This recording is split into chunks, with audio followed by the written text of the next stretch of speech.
हिउमेनिटी award बेखौ जायथि बेखौ होनो थांगासिनो दं जे सोरनो होनाय जागोन आरो माब्ला फालिनाय जागोन सार? गिबियावनो आङो नैबे उपेन्द्रनाथ ब्रह्म सल्जार अफ हिउमेनिटी एवार्ड जाय एवार्डखौ जोङो होनो थांगासिनो दङ 13 नभेम्बर 2021 नाव बेखौ दा आंनाव सोंनायनि थाखाय गिबियावनो आङो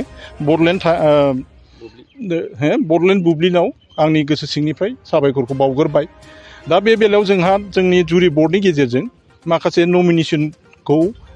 नमिनेटर्सफोरजों बासियो, नमिनेटर्सफोरनिफ्राय बै जिनिसा नमिनेसना फैयो।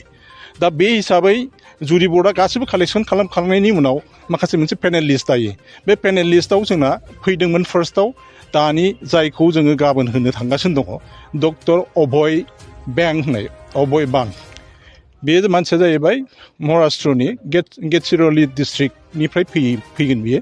बावहायनो बियो गावनि गासिबो डाउन ट्रडेन कमिउनिटिनो बोरैबायदि सार्भिस होनांगौ मेडिकेल हेल्थ सेक्टराव बाहाय बियो मोनसे बिराद गिदिर मोनसे मिशन बादि मोनसे बसायनानै बेनिफ्रायनो बियो गासिबो डाउन ट्रडेन कमिउनिटि स्पेसियेलि ट्राइबेल्स बिसोरनो बियो बे माबाखौ उइदाउट एनि प्रफिट बेनिफिट लायालासे खुनु जेबो मोनसे गैयालासेनो सेल्फलेसलि माने कमेन्डेबल सार्भिसेसखौ बिसोरनो होगासिनो दङ बियो।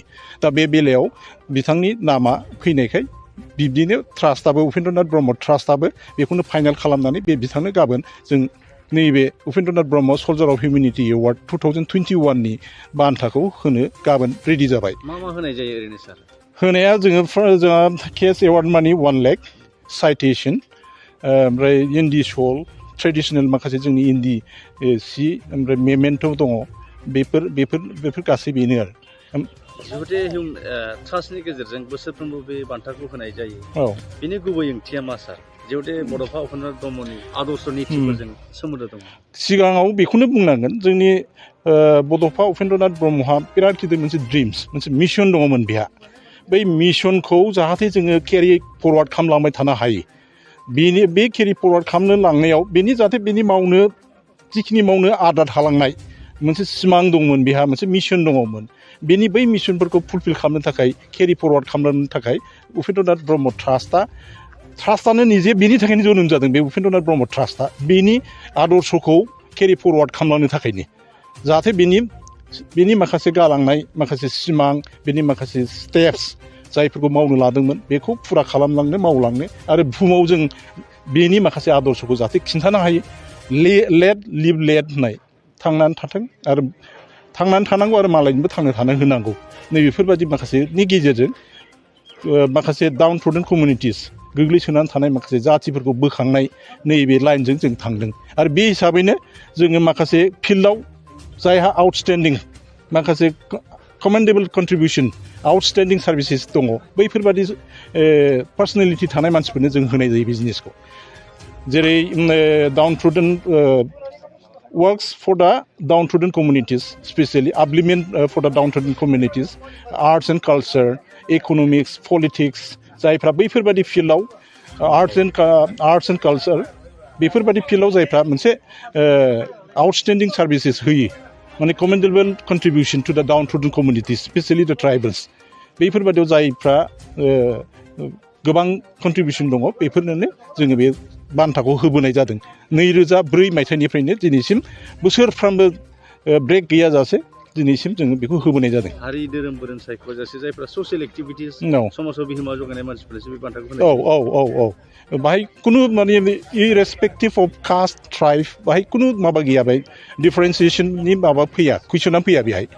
जाय बै फिल्डआव जायहा कन्ट्रिबिउसन दङ, अबदान दङ, गोबां मोनसे होलांदों, जोंनो बिहोमा होलांदों, बैफोरबादिनो बे बान्थाखौ होनाय जायो। जिहेतु गाबोन बान्था गथायनाय हाबाफारियाव सोर थागोन? जोङो चिफ गेस्ट हिसाबै जोंनिनो बिटिआरनिनो चिफ प्रमद बर' बिथांखौनो जों चिफ गेस्ट हिसाबै लिंहरदों। आरो बेखौ बे एवार्ड प्रेजेन्टेसननि फांसनखौ चेयार खालामगोन जोंनिनो केबिनेट मिनिस्टार उर्खाव गोरा ब्रह्म।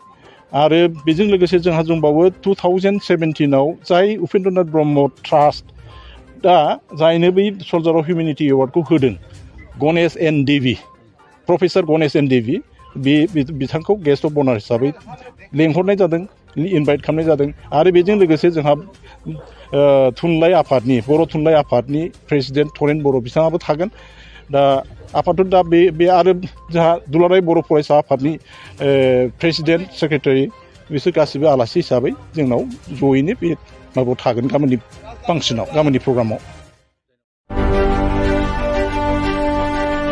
हारि राव बासियालासे राजखान्थि रांखान्थि अरायबो उदां आरो सैथो खौरां नोंथांजों लोगोसे बड'लेण्ड बुब्लिखौ फल' खालाम बाक्सा जिल्लानि सिङाव थानाय बासबारि रेन्ज बेकि जंगल उड्स रिजर्ट मानास नेशनेल पार्क बे समायना रिजर्टआव नोंथांमोना बर'नि ट्रेडिशनेल फुड्स गोथाव अमा बेदर सावनाय एवनाय लकेल दाउ बेदर बोरमा बेदर बायदि बायदिफोरखौ मोनजानायजों लोगोसे बाहेरायाव थानो थाखाय टेन्टनि सुबिदा दङ bonfire jeep safari rafting elephant ride tea garden walk आलादा आलादा एसि गोनां खथानिबो सुबिदा दङ बे सुबिदाखौ लानो थाखाय नैबे नाम्बाराव फन खालाम 9101749562 एबा